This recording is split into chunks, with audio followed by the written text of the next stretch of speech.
today's session with just a quick introduction of about yoga.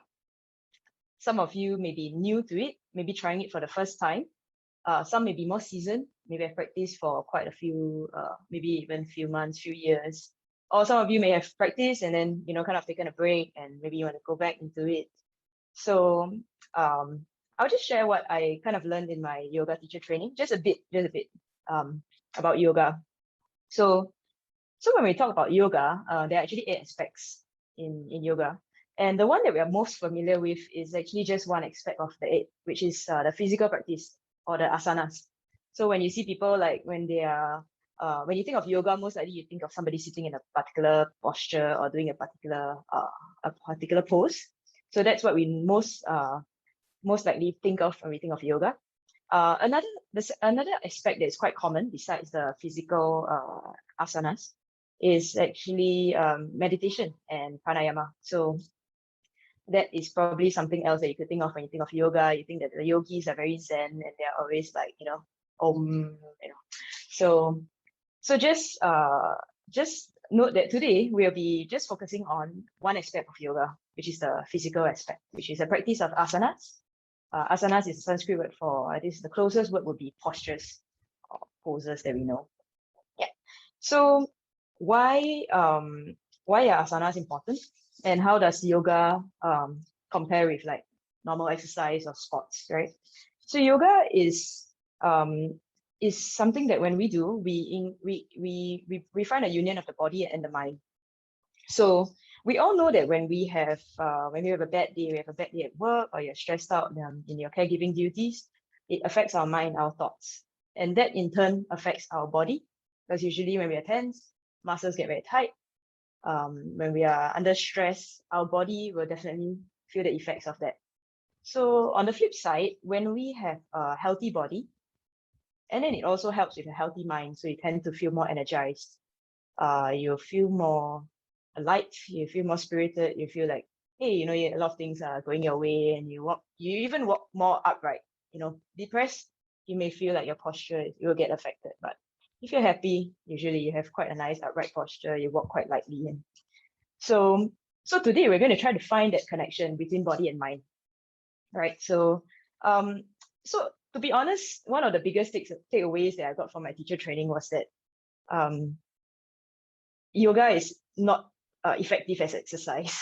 If you're looking to take up yoga as a way to get fit and get, like on Instagram or whatever, it's just not going to work. We're not just going to get the 6 packs from doing yoga. But instead, yoga is a great way to ensure that we get that range of motion back. Yeah, if you just want to see who has great range of motion, just look at any child. They have great range of motion. You never hear a child say, I have a bad back. Or I have an aching shoulder, I have a lot of knots, I need to go for massage. Right. So that's what we're trying to get back. We're trying to get back a range of motion, number one. Second is we want healthy joints. So I'm not sure if you guys are realizing this, but we are living in a society where our life expectancy is currently at 85 in Singapore. And most likely for those of you who are here, I could imagine life expectancy of 90 or even 100 easily. Yeah, so whether we maintain our bodies in the right way will determine our quality of life as we age. So when it comes down to maintaining our healthy joints, range of motion, these are the 2 factors that yoga can help us to age well and age better. Yeah, so not to delve into too much of my 200-hour training, just a quick introduction. That was just a quick introduction about how yoga can be important in your life. Maybe if you want to read up more about it or you want to learn more about it. And so today, right, we'll be doing some asanas, which is the physical practice of yoga. And there's just one thing that you need to remember. Okay, so at any time when we hold a pose, the first thing to remember is to enter into the pose slowly. When you're holding the pose, hold it steadily, so do not shake or do not bounce.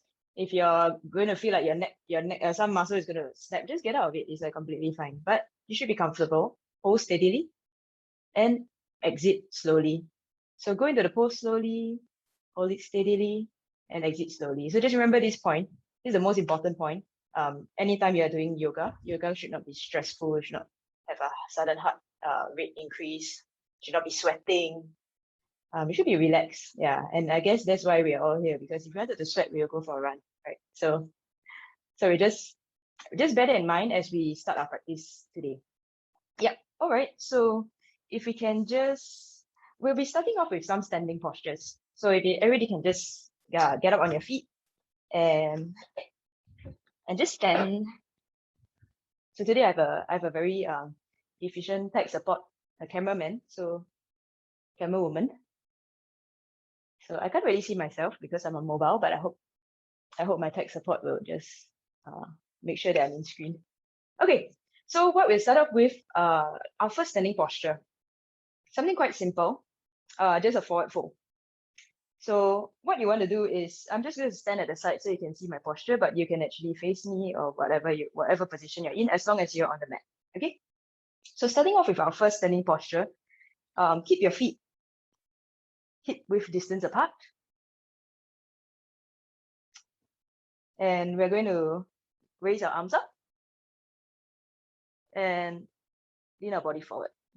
Now, as you're leaning forward, you can either go for your shin, your ankle, or if you are pretty good loose hamstrings, you can actually touch the ground. But in this position, let's just bend our knees first. Okay? Why we want to bend our knees? Because we want to protect our lower back from overloading. So bend your knees, keep your stomach close to your thighs, and slowly try to tilt your pelvis up towards the ceiling while trying to straighten your legs. So wherever you are, it doesn't matter if your legs are fully straight or they're very, very bent. It doesn't matter. You just go where you feel that's your max, and then remember, hold steadily. So even if you're here, that's fine. Some people have tight hamstrings, could be running, could be sitting at their desk for long hours. We're just going to hold this pose for a while. So grab onto your elbows, relax your neck, let your head just hang. Don't engage any part of your body. We're going to let gravity just help us stretch our hamstrings and also extend our spine. So just going to hold here for a while, hold steadily, no bouncing, just relax. Feel the work, feel kind of going closer and closer to the ground. Continue to stick your stomach as close to your thighs as possible. And we're going to come up. So place your hands on either on your legs or your hands on the ground. Bend your knees. We're going to come up the same way that we went into the pose. So bend your knees first, raise your arms up, and then raise your arms. And extend yourself all the way up to a standing posture. Release your arms. So that was our first standing posture. So this could be something you do every day. I literally do it every day. I find it's really nice because, especially when you wake up, your muscles are tight and you just want to warm up your body a bit. Okay, so our second pose, we'll be doing some simple side stretch. So what we're going to do is we're going to raise our right arm first. So I'm going to do I'm not sure what, it could be mirror image on your screen or it could be the same, but just raise your right arm and place your left palm by the side of your thigh. We're just going to stretch over to your left side. So by keeping your weight equally distributed, so we're not going to let our hip go all the way to the side. Just going to keep your hip in the same position that you started off with, and just see how far you can stretch your side. You'll feel a nice stretch in your intercostal muscles here on the right side. This is a nice way also to stretch these muscles. They're actually very rarely stretched unless you always hang your bamboo, you always stretch and then you hang your bamboo. These are quite rarely do we stretch this area, but these muscles in the intercostal muscles, they're located in your ribs, right? This area of your body. And actually they do, as we age, they do get a bit drier. And if you don't use it, it gets stiffer. So this is a nice way to get just some circulation in that part of your body. We're going to come up. So slowly extend yourself straight up and lower your hand down. So same thing on the other side. We're going to raise our left arm up now. So the other arm and right palm Place it on your thigh. Very good. All right. So keeping your weight equally on both legs, you're just going to lean a bit to the right side. Lean, and as far as you can go. Once you start to feel a nice stretch in your left side of your body, that's enough. Once again, we're going to hold steadily, right? So feel a nice extension of your left side of your body, all the way up to your fingertips. And we're going to come and out of the pose. We're going to exit slowly. Just extend your body straight up and release your left arm down. All right, so that's our second posture. And the third posture, I'm sure you guys have seen this before. This is called the tree pose. So tree pose, it's a balancing pose. As we know, balance is something that we struggle with a lot. But I realized that balance is something also that comes quite easily if you just practice it. So, I mean, something that yoga has taught me is that it's really not about age. I've seen very amazing practitioners like in the course of my yoga journey, and it's just about consistency in practice. So some people, you can see like sometimes when we have classes for interns and all that, you know, they really struggle with simple balancing postures or simple postures that that seems like, oh, it's so easy, but they do have oh, I think we still have some people joining us. Yeah, okay, that is just tech support has to admit them into the room. Okay, so let's start with the tree posture.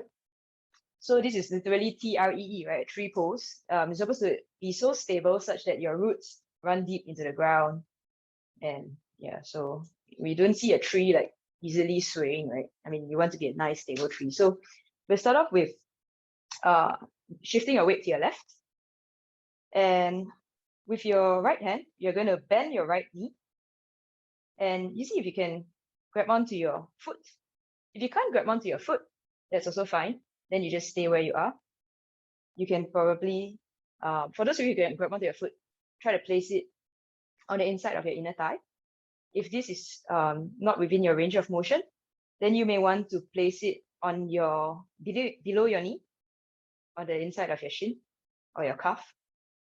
Or if this is also challenging, you want to just keep your right toes on the ground and rest it like that. Okay, and the final pose, of course, with your hands in a prayer position, just in front of your chest. Okay, so for those of you who are here, this will be the full posture or tree pose. And you should feel a nice, like, bit of a challenge for your stabilizing muscle. So your left foot could be like twitching a bit, that's fine. We'll, as much as possible, want to hold steadily. So if you do fall out of balance, just try again. Balance comes with practice. And if you want to focus your attention on a single point in front of you that does not move, that will help a bit. Balancing postures are a great way also to train your focus. So as we are doing a physical balancing posture, it actually trains our mental focus. So this could be something that you want to train every day. Balancing is very important. Have you ever seen people on the bus, right? Some people, when the bus jerks, they don't move much. And then some people, they're like, ooh, flying over the place, which is could be quite dangerous. So balance is very important for, I would say, for a lot of people. And at the same time, why not? It trains your focus and concentration. Okay, so we're going to release the pose slowly, the same way that we entered. So release your palms first. Grab onto your right foot and slowly just lower it down and shake it up. Great job. You guys are like pro yogis, huh? All right. So we got the other side now. Oh, Li Changxi, I see you.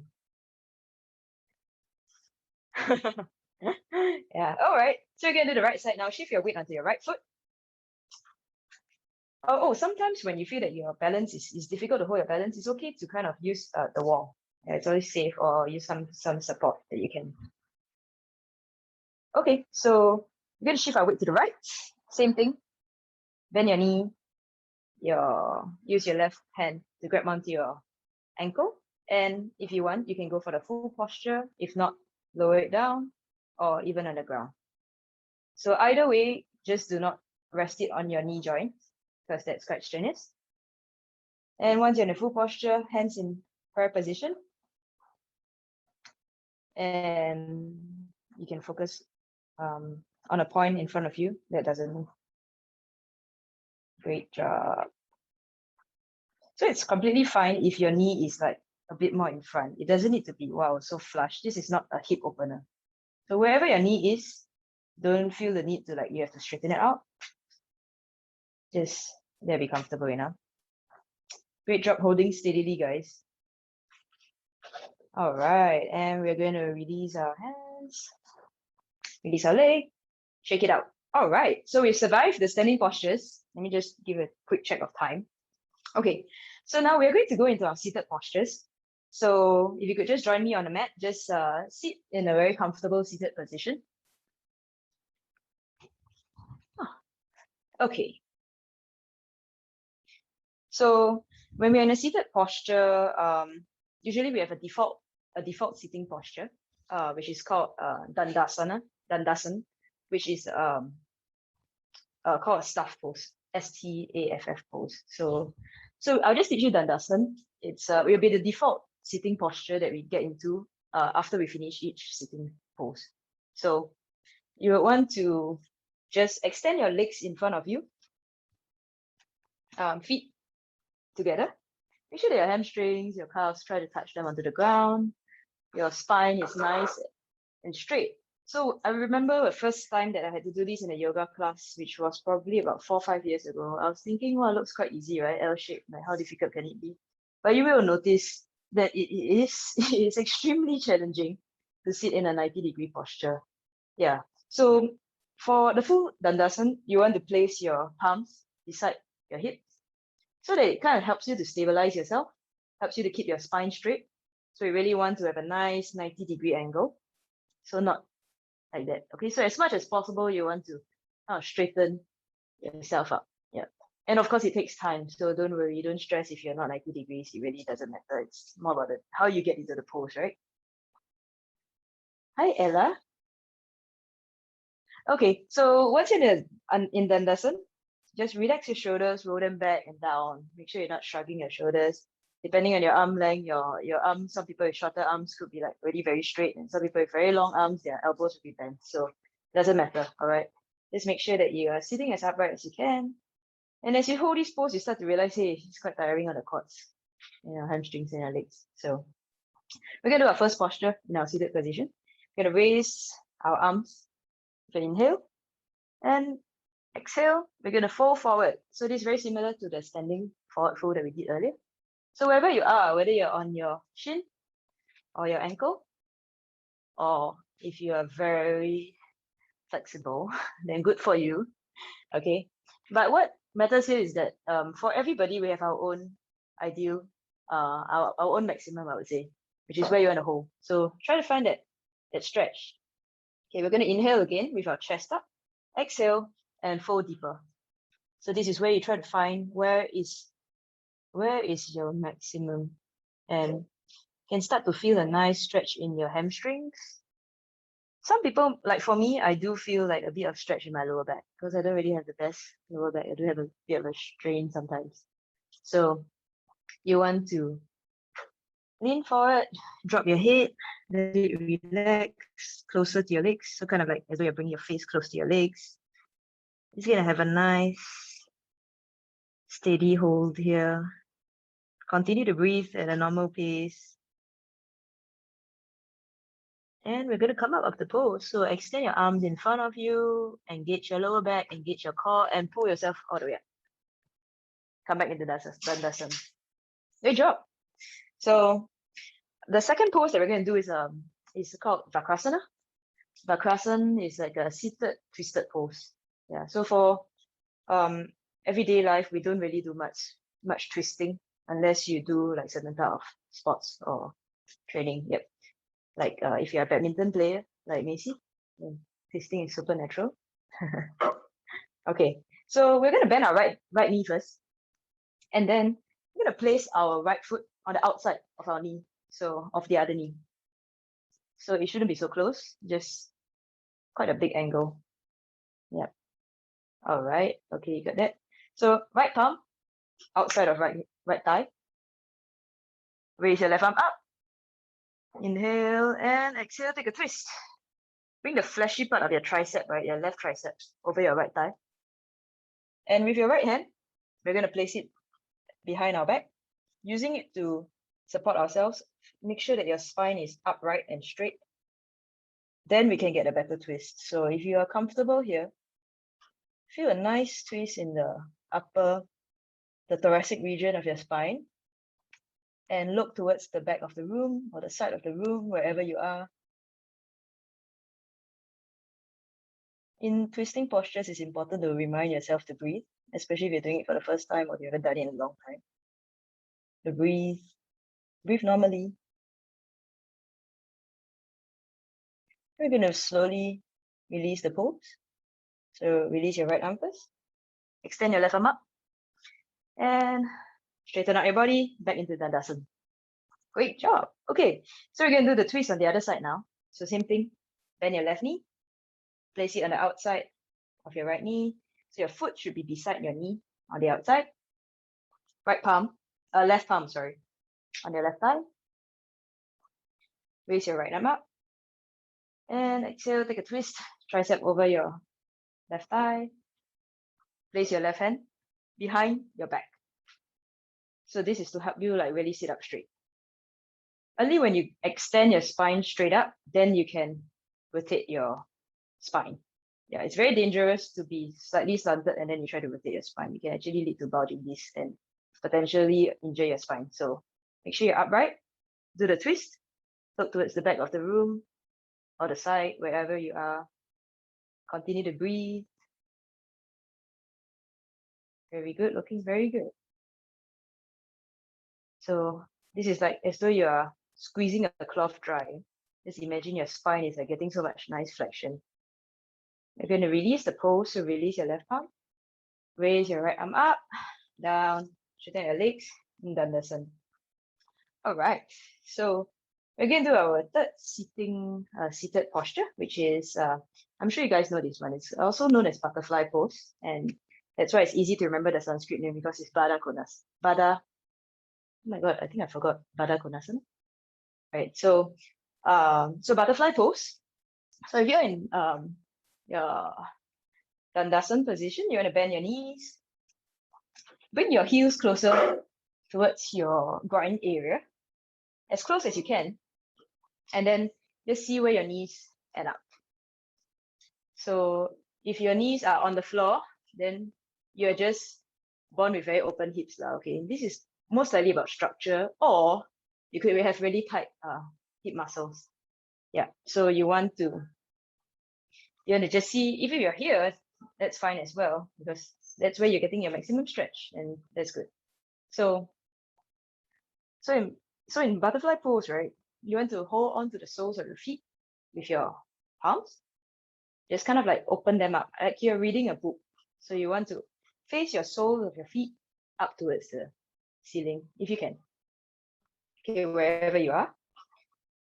And we're going to inhale, extend our spine straight, and exhale, lean forward and bring our face towards the ground, wherever you are.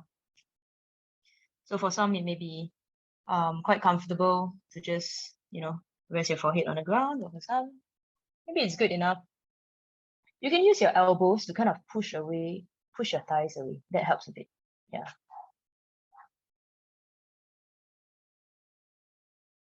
Great job. So this is a nice way to have a stretch on our hip area, especially if we don't really sit on the ground most of the time. This could be a nice way to improve the range of motion in our hips. Okay, we're going to come up the pose. So inhale, and then slowly just sit up, back up, and bring your knees together. Extend your legs out, back in Dandasana. We're going to do one more final seated posture, which is wide leg forward fold. So just now we did quite a lot of forward folds with our legs together. Now we're just gonna bring our legs slightly around, I would say about 90 degrees-ish, slightly wider than 90 degrees, depending on what you're comfortable with. But you should be pretty comfortable being able to sit upright in this posture. Okay, so inhale, thumbs up, and exhale, just lean forward and bring your palms to the ground to support you. If you can, then just walk them out a bit more. You can walk them out a bit more towards the ground to bring your body closer to the ground. In this posture, we are stretching our inner thigh muscles. So inner thigh, to be honest, is very rarely stretched. Like this is one of the few ways to get a nice stretch to your inner thigh. Sometimes when you're doing these postures, right, you could hear like tuck, tuck. I mean, that's how I usually hear them in my hips. So it's a nice way to get some relief in the hip area, and you may also feel it a bit in the lower back. Yeah. So wherever you are, just remember, hold steadily. Continue to breathe. I was reminded that I should smile, so I'm gonna smile, and you should too. Feel that nice stretch. Okay. We're gonna slowly walk ourselves a bit up first, so such that your head is like now looking towards me, and engage your core, engage your back muscles, raise your arms in front of you, and come all the way up.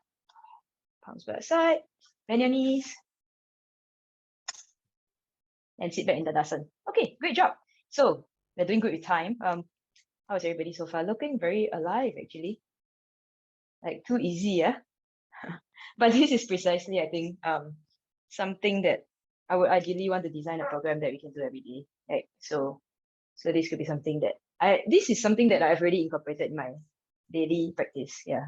And this is also what we have learned would be a more traditional form of yoga, where our heart rate is still pretty similar to our normal rate, like maybe slightly elevated, but we are not really sweating like profusely, unless it could be a first class or second class in a long time. Then you may be sweating, but that's pretty normal. Okay, so we're gonna get into the third series of postures, which is called the prone positions, right? So what we're gonna do is you're gonna cross your legs, and we're gonna lie down on our belly. So cross your legs, come onto all fours. You're on your hands and on your knees, like a tabletop position. Okay, here we're gonna warm up our spine first before we go into the prone positions. Okay, so now that you're in tabletop position, we're gonna look at our alignment first. So make sure that your shoulders are stacked directly above your wrists, and make sure that all 10 fingers are nicely spread out on the ground. Our hips, make sure that they're directly above our knees. So it should be like a 90 degree angle. We can tuck our toes, because tucking our toes helps us to maintain greater stability when we are in these postures. Yeah, so you can tuck your toes. Okay, so as much as possible, we'll find a neutral position. So try to see where your, like, don't tilt your pelvis too much. Just find a neutral position where your back is about parallel to the ground. Okay, we're gonna start off with inhale as we drop our bellies down towards the mat, and kind of lift your head and look towards the front. And you're gonna exhale. You're gonna, as though somebody punched your solar plexus, like punch you in the stomach, right? You're gonna just round your back. So this is called a cat pose. You can see cats always do this. And you're gonna exhale. Interestingly enough, I always thought this was a cat cow pose, but what I learned in my training is there's no such thing as a cow pose. This is actually a dog pose, which actually makes sense because you see dogs always stretching, right? I don't see a cow stretch, but not like we have a lot of cows in Singapore, but I don't think cows stretch, which actually made sense though. So you're gonna exhale, come into a cat pose, round your back, like so you're pushing yourself away from the mat, but not actually lifting your palms off. X. And inhale.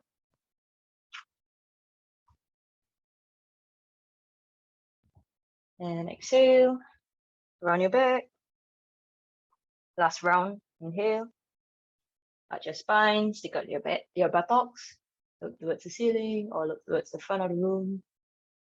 Exhale, round your back, round as much as you can, push away from the mat, and return into neutral position. So right now we're just going to extend our legs behind us and then just slowly lower ourselves, our body onto the ground. So you're like kind of getting ready for a nap, but not quite yet. We're done. So this is the resting posture. I'm going to show you the resting posture for prone position. So it's something called crocodile pose. Haven't really seen crocodiles do it, but I mean that's the pose. So you're going to stack our hands right on top of each other. So palms facing down on the mat, stack them on top of each other. And then you're going to rest your face on your palms. So the forehead on the palms. You can also turn your toes to the outside edge of your mat and bring your heels pointing towards each other so your feet is nice and relaxed. It's okay to open your feet a bit wider so you're more comfortable. So this is the resting or default pose for prone positions, which I think is very nice. So this is called crocodile pose. Actually, there are two crocodile poses, but this is the relaxing one. Okay, before we get a bit sleepy here, we're going to do a Cobra pose. So Cobra is quite a common pose that you have to do in if you go for most of the Hatha yoga classes. So we're going to start with just bring our feet back together and place your palms on the outside of your chest. So it should be along your chest and your elbows should be bent. Elbows should be closer towards your body, like kind of like almost like it's tucked towards your body. Don't let your shoulders or your elbows flare out. Okay, roll your shoulders back and we're going to slowly push away from the mat and bring our chest away from the floor, engaging our back muscles. You can feel a lot of strength in the lower back muscles. Just continue to have a nice distance between the ears and your shoulder blades so you do not shrug your shoulders. Make sure there's nice space. Use less arm strength to push yourself up, but more back strength to hold yourself in this position. So ideally you should be really light on your fingers. So it's not so much about height. You should be able to wave at me. Yeah. So it's a nice way to kind of reset your back. And we're going to slowly lower ourselves back down. Exhale. And rest in crocodile pose. All right, the next pose that we're going to do is a pose called half boat pose. Those of you who do sports before, I think this would be quite similar to what we call Superman, if I don't recall wrongly, because I haven't done those sports in a long time. So Superman is going to be something like where you extend your arms in front of you, right? So extend in front of you, extend your legs back as well. It's okay, your legs should be about hip width distance apart or even mat width distance apart. And as we inhale, we're going to lift, same thing, lift our chest off the floor. But use the extension of your arms in front of you, the extension of your legs towards the back of the room. You're going to hold here for a while. And slowly release it back onto the ground. Rest in crocodile pose. So boat pose is a great way, not just for strengthening, but also like think of it as extension. Like when we do boat pose, we should be thinking as though somebody is pulling our arms in front of us and our legs behind us. It's not so much about height. We're not trying to get a very nice deep back bend. No, it's really about extension of the spine, with a slight back bend. Okay, so our next prone posture is snake. So we're going to do snake. Snake pose is very similar to Cobra pose, in the sense that similar muscle groups are being used. But we're going to do a therapy version of snake. So we're going to just keep your chin on the ground, right? Bring your arms behind you, interlace them if you can. If not, just keep them extended behind you, okay? Keep your arms straight as much as you can. This can be quite difficult for those with very tight lats or very big, nice biceps. So it's fine wherever you are, okay? We're going to engage our lower back as we inhale and then lift our chest off the mat. So kind of what we are doing in Cobra, but without the help of our arms. And if you can, right, then you try to bring your clasp palms like kind of away from your body. So as though you're trying to make it like parallel to the ground. All right. So with your exhalation, we're gonna slowly release the pose. Come back down the mat. We're gonna rest a while in Crocodile Pose. Great job. So that's the end for the pro.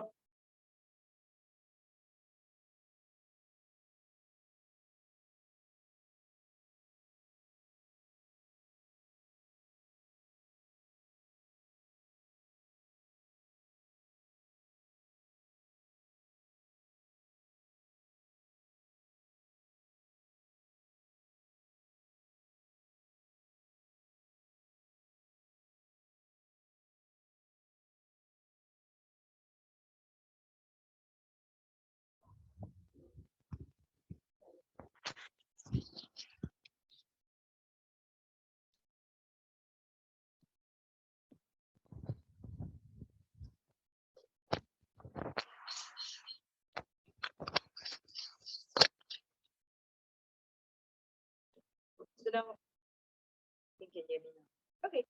So we're gonna do we're gonna move into our lying down postures, which is my favorite part of this event, of course. So everybody just turn over and lie on your back. Lie on your back. Just lie down on the ground. Now this part, right, you don't need to look at me, otherwise you may strain your neck. So I hope that I've tried to think of the clearest instructions. So if it doesn't work, then it's really you, not you, it's just me. Okay. So don't worry. I'll try my best. Okay, so just lie down on the mat. Not sure if you've heard of this pose called Shavasana. It's like my favorite posture of all yoga postures. So just lie down on the mat. Flex your body. As though you're gonna sleep, but don't sleep. Let your feet just roll up to the side. Okay, we're not really quite done yet. We're gonna do a couple of supine postures. So but Shavasana is the default, so we see the default posture that you start off with when you're at supine postures. Okay, so bring your feet together, just touching each other. And we're going to do a pose called half knee hugging pose. So, or knee to chest pose. Okay, so bend your right knee, bring it closer towards your chest. And you can use your both hands to grab your shin and then try to push it closer towards, bring it closer towards your chest. Yeah, all the while, just keeping your back relaxed, your shoulders relaxed, your face relaxed. There's no need to look at me. I think this one is quite straightforward. So just do a nice pose. This is also called the wind release pose, and you'll probably realize why it's quite effective. Hopefully you're not practicing with many people.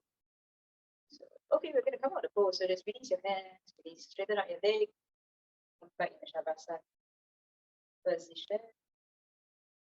Next. We're going to do it on the other side now. So straighten out your legs. And slowly bend your left knee. Grab onto your left shin and bring it close to your chest. Good. Relax your neck, relax your head.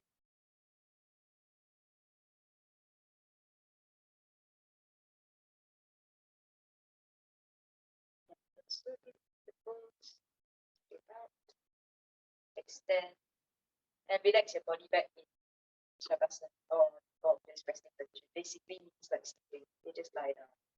Relax. So straighten up your leg. Release the pose. Relax.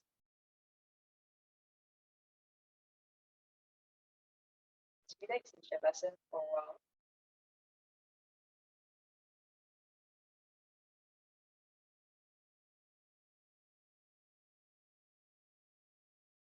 Okay, so we're going to do the next pose. I think it's really important.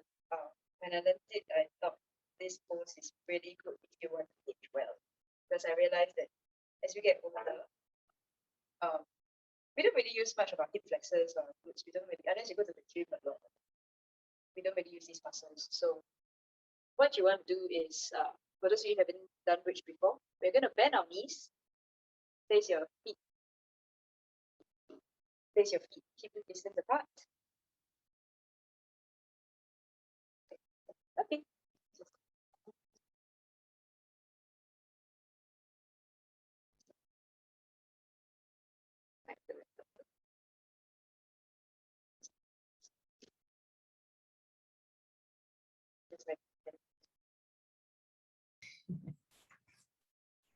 Okay, let me just pin myself here. Okay.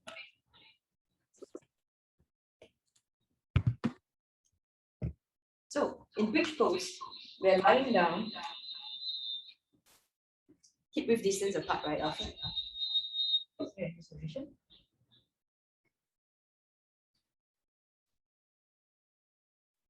Okay.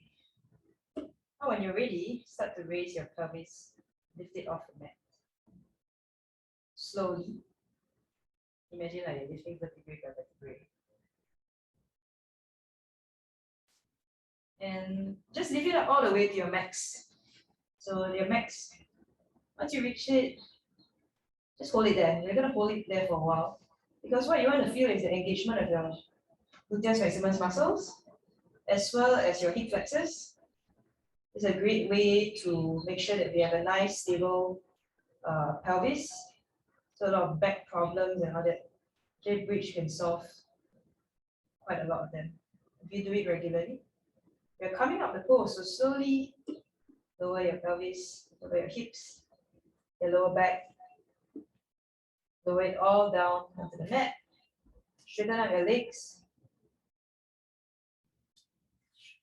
and we're done. So we're going to just rest a while in this final position of Shavasana. So in Shavasana, we have our feet just nicely relaxed.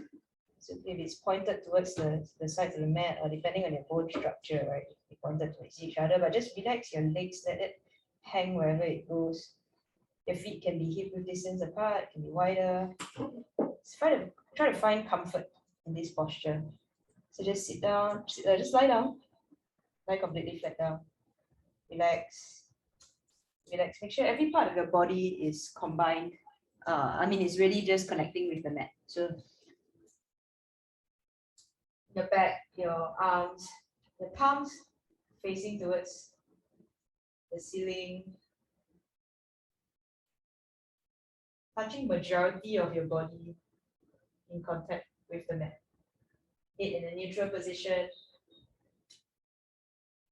So the only parts of your body that is not touching the mat, right, would be your ankle joints, your knee joint, the back of your knee, maybe your lower back,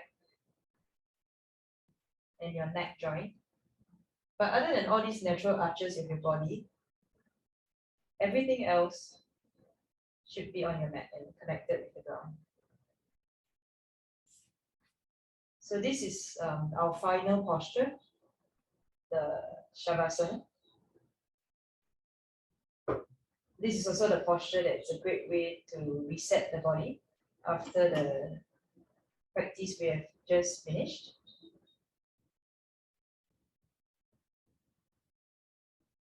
We're going to just rest here for a while and feel a nice deep relaxation in our body, starting from our feet.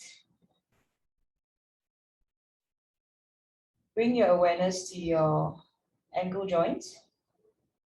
Relax your ankle joints.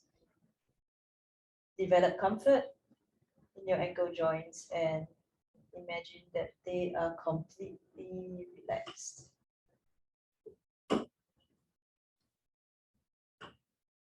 Now moving your awareness to your knee joint. Relax your knee joints. Develop comfort in your knee joints and think that your knee joints are relaxed.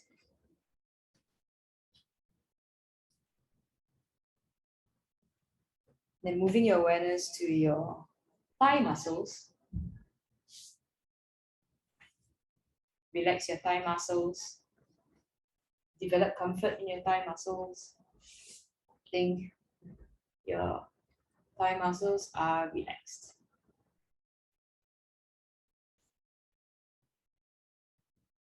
Now slowly continue to bring awareness to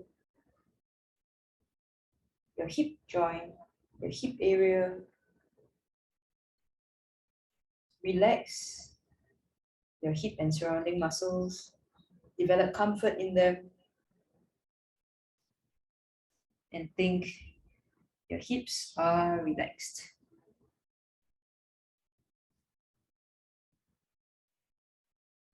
Bring your awareness to your lower back, your spine. Relax your spine, relax your lower back muscles. Develop comfort in your spine and your back muscles. Think your spine and back muscles are relaxed.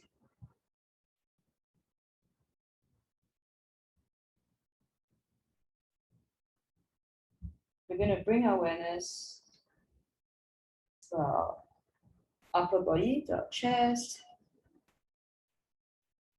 to our shoulder joints. Relax our shoulder joints, relax our chest muscles. Develop comfort in our chest and shoulders. Think your shoulders, your chest are relaxed.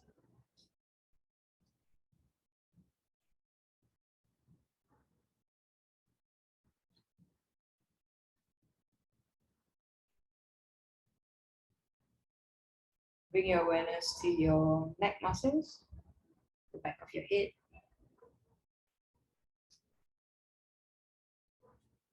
Relax your neck muscles, relax your head.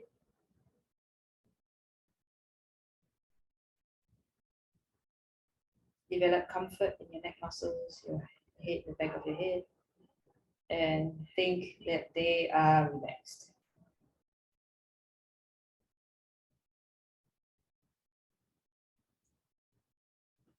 And finally, bring your awareness to your facial muscles, your eyes, your jaw, your cheeks. Relax all of them.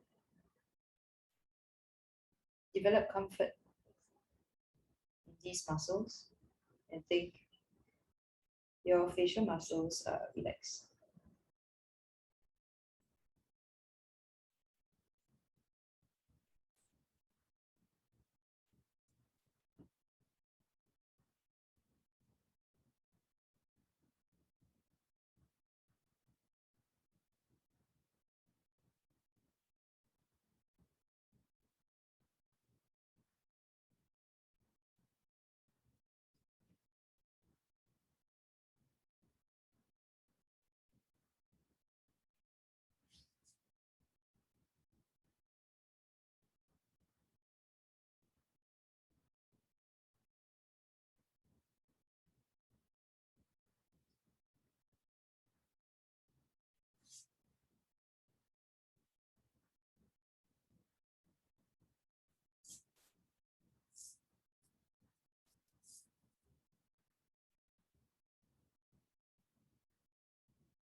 Now slowly bring awareness to your body.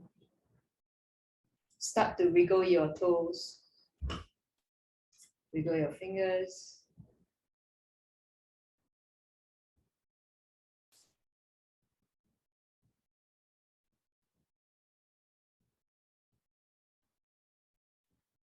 we're going to turn our body over to the right side and slowly push your way up into a seated position. Take your time. Just come into a comfortable cross-legged seated position, and you can close your eyes. Keep your eyes closed.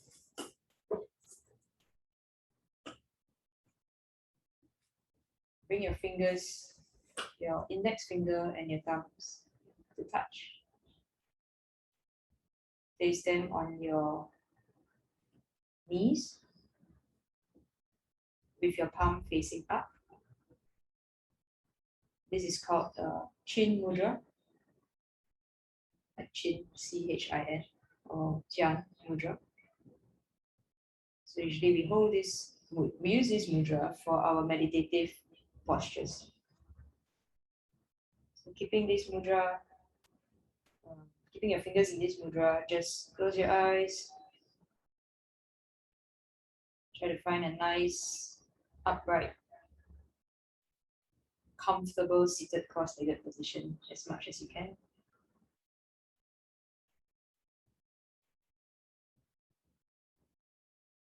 Bring your awareness to your breath. Observe your inhalation, your exhalation.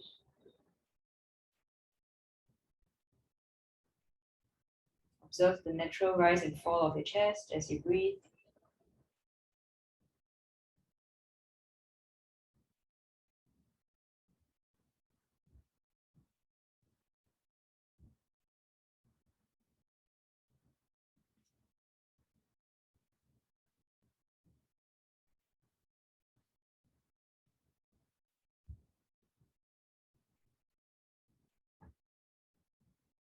Notice any difference that you may feel in your body after your practice. Notice if there's any subtle differences in the different parts of your body.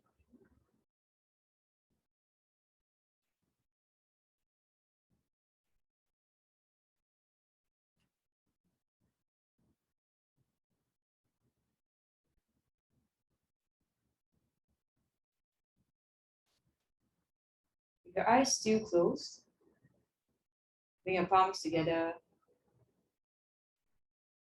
Rub your palms and create some heat between your hands. Generate some heat. Use your palms to cover your eyes. Feel the warmth of your palms. We're going to slowly externalize our awareness by opening our eyes in the palm of our hands. Blink your eyes a few times. Slowly lower your hands down. Namaste.